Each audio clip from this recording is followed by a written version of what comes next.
In meteorology, the study of weather variables are very important.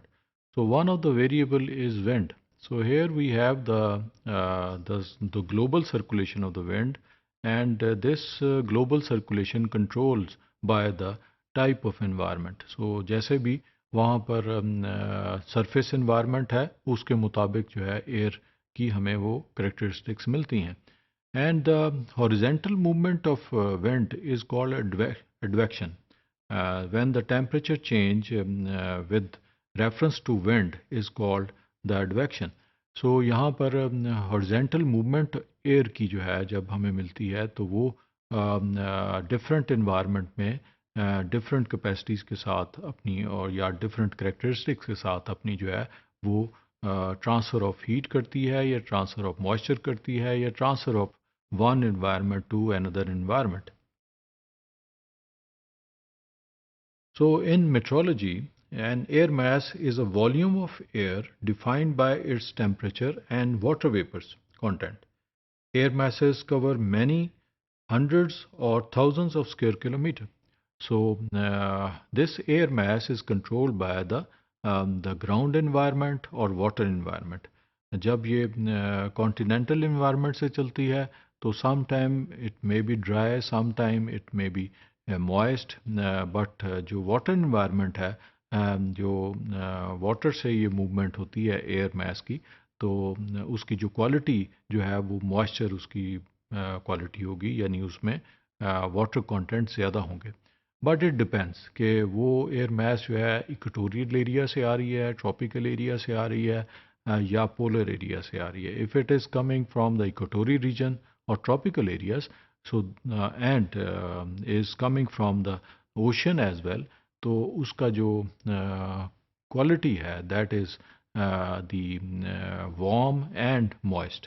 So, but if it is coming from the polar regions, but over the surface of the water और ice surface से अगर आ रही है तो वो cold होगी, dry होगी. So it is controlled by the type of environment.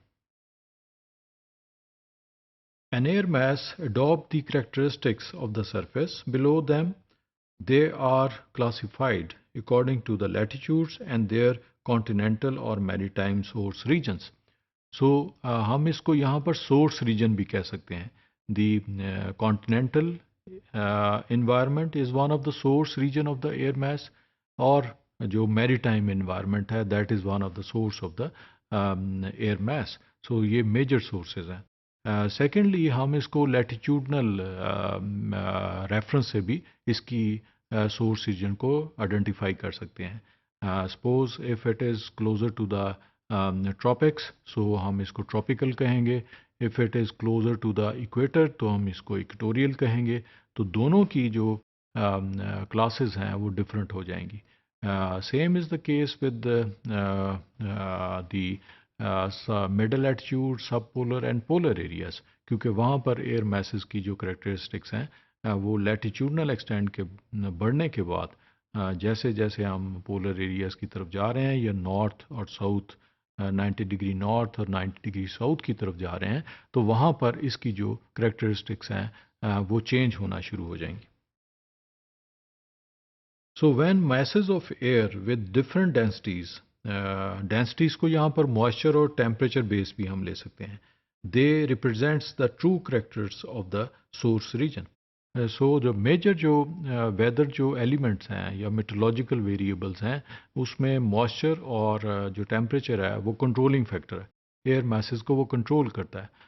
सो जैसे उसमें कम होगा मॉइस्चर तो उसकी करेक्टरिस्टिक्स चेंज होना शुरू हो जाएंगी. टेम्परेचर कम होगा तो देन उसकी जो टाइप्स हैं या करेक्टरिस्टिक्स चेंज होना शुरू हो जाएंगी. यहाँ हम देखते हैं कि एयर मासेस की जो क्लासेस हैं वो विद रेफरेंस टू लैटिट्यूडनल कैसे चेंज हो रही हैं. So this is actually the area which is closer to the equator. So इसको हम इक्वेटोरियल रीजन कहते हैं. यहाँ पर जो एयर मासेस हैं उनको हम इक्वेटोरियल मैरीटाइम कह सकते हैं, इक्वेटोरियल कॉन्टिनेंटल कह सकते हैं. अगर ये समंदर के ऊपर है तो ये देखें कि यहाँ पर इसको मैरीटाइम इक्वेटोरियल कहा गया. Same is the case with Atlantic और इसी तरह से पैसिफिक के साथ. बट अगर यहाँ पर ये मौजूद है इस एरिया में तो इसको हम कॉन्टिनेंटल इक्वेटोरियल कहेंगे. So why because it is closer to the equator. So दोनों की जो है वो करेक्टरिस्टिक डिफरेंट है।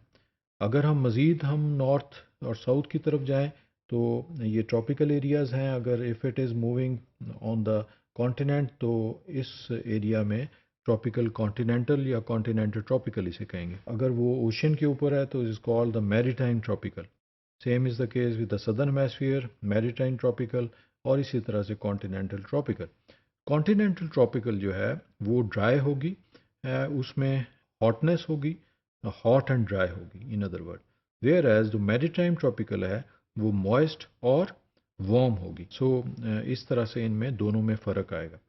Then the area which is closer to the sub polar areas, so उसमें हम देखते हैं मैरीटाइम पोलर है और कॉन्टिनेंटल पोलर यहाँ पर मौजूद है। So those are the areas which have cold environment, यानी यहाँ पर एयर कोल्ड होगी, उसमें ड्राइनेस होगी। लेकिन इस एरिया में जो मैरीटाइम पोलर है यहाँ पर मॉइस्चर मौजूद होगा, और बट वो पोलर है, पोलर एरियाज की तरफ से आई।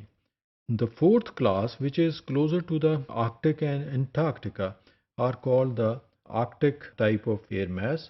तो यहाँ आर्कटिक कॉन्टिनेंटल आर्कटिक है, कॉन्टिनेंटल आर्कटिक ये भी यहाँ पर मौजूद है, बट जो अंटार्कटिका एरिया है उसमें कॉन्टिनेंटल अंटार्कटिक इन्वायरमेंट में जो मूवमेंट है, जिसे हम पोलर ईस्टर्लीज कहते हैं, जो परमानेंट विंड्स हैं वो जब मूव करती हैं तो उन्हें हम कॉन्टिनेंटल आर्कटिक और कॉन्टिनेंटल अंटार्कटिका कहते हैं।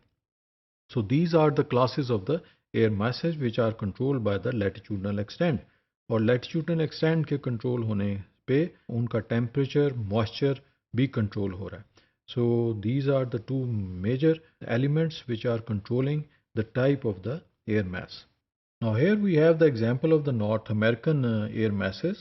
अब इसके जो साउथ के एरियाज हैं वहाँ आप देख लें कि जो मूवमेंट है वो या तो मैरीटाइम की तरफ से हो रही है या वो कॉन्टिनेंटल की तरफ से।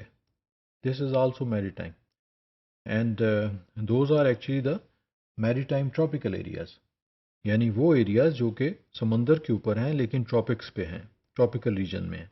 And the area which is controlled by continental tropical is coming from the Mexico toward the USA.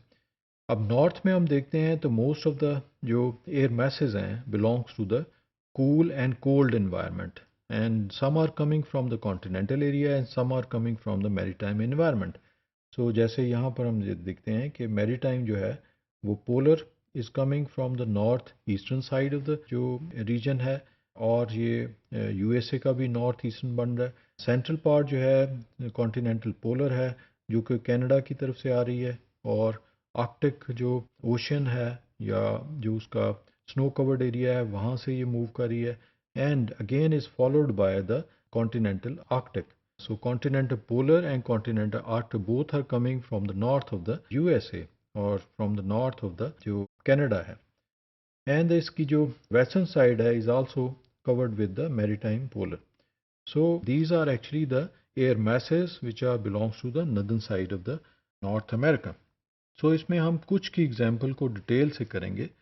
जैसे ये मैरीटाइम ट्रॉपिकल है तो ये वार्म है, मॉइस्ट एयर मास है, formed over the Gulf of Mexico, brings warm, unstable air to the eastern USA, often with thunderstorm, hot weather in summer.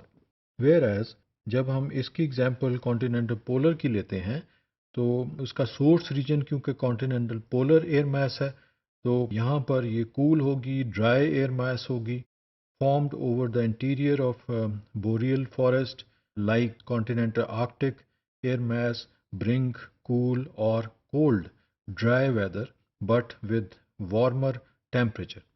So this is the main characteristic of the continental polar. सो इसमें हम ये देख सकते हैं कि जो type of आपकी air mass है वो कंट्रोल कर रही है रीजनल टेम्परेचर को, रीजनल मॉइस्चर को। सो उसका जो नॉर्थ अमेरिका का जो नदर्न पार्ट है is controlled by the continental polar, maritime polar and some time continental Arctic. Whereas उसका जो साउथ है जो नॉर्थ अमेरिका का जो सदर्न पार्ट है बेयर, जैसे वहाँ मैक्सिकन गल्फ है या पैसिफिक के एरियाज़ हैं, तो most of the air masses are coming from the maritime tropical environment, but जो सेंटर है वो कॉन्टिनेंटल ट्रॉपिकल इन्वायरमेंट है। तो उसका जो क्लाइमेट है और उसकी जो डेली वेदर सिचुएशन है या उसका जो मेट्रोलॉजिकल कंडीशन है वो टोटली डिफरेंट होगी फ्रॉम द नॉर्थ और द नॉर्थ अमेरिका।